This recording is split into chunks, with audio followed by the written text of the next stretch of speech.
Editor's note: we've been having fun celebrating the 10th anniversary of Ignatian.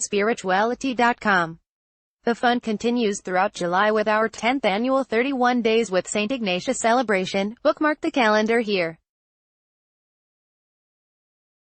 And we're still counting the gifts of Ignatian spirituality by bringing you special content on our website and special offers from our sponsor, Loyola Press. Learn more here. If you're visiting this site, you've probably heard of Jesuits from St. Ignatius Loyola to Pope Francis. But how many of these fascinating Jesuits could you name? 1.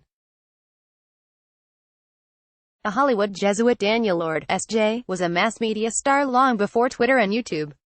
He wrote more than 90 books, 300 Catholic pamphlets, and countless articles, plays, and songs. But perhaps his most lasting contribution was to the movie industry. After serving as consultant to Cecil B. DeMille for his silent film, King of Kings, he drafted the first production code for Hollywood movies in 1929. Lord's was the first set of moral guidelines for movie production and was the rule book for more than 25 years. 2. A woman Jesuit. Mateo Montoya Sanchez, S.J., was the documented name for a Jesuit scholastic who was in reality Juana of Austria, daughter of Charles V, and the woman who ruled Spain.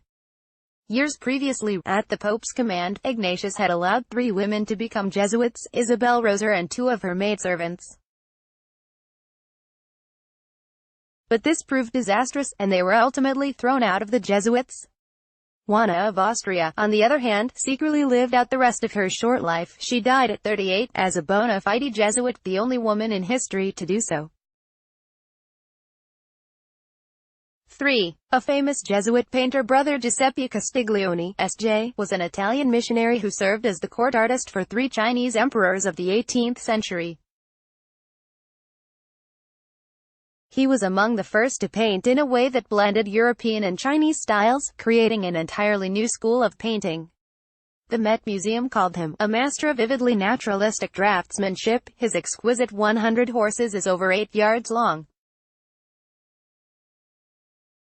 4. A spiritual director of Alcoholics Anonymous. Edward Dowling, S.J., was not himself an alcoholic, but he admired the now famous 12 steps and taught about their parallels in Ignatian spirituality. Because of his close friendship with Bill Wilson, the founder of AA, Dowling was a sort of chaplain of the organization in its early days. Upon his death, Wilson wrote, "He was the greatest and most gentle soul to walk this planet." Dowling was more self-effacing, saying that his success had come because he just happened to be around. 5.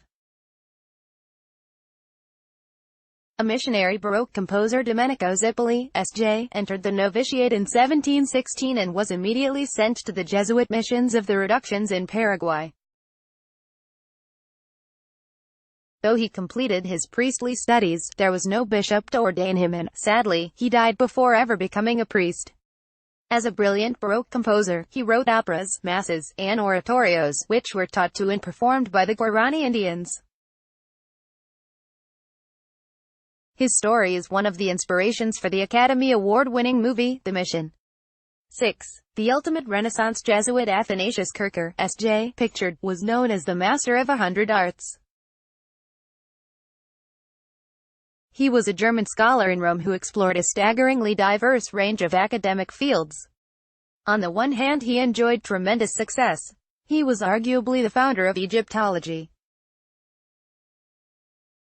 He was one of the first to observe microbes under a microscope and among the first to declare that the plague was caused by an infectious microorganism. He invented the magnetic clock and the megaphone. On the other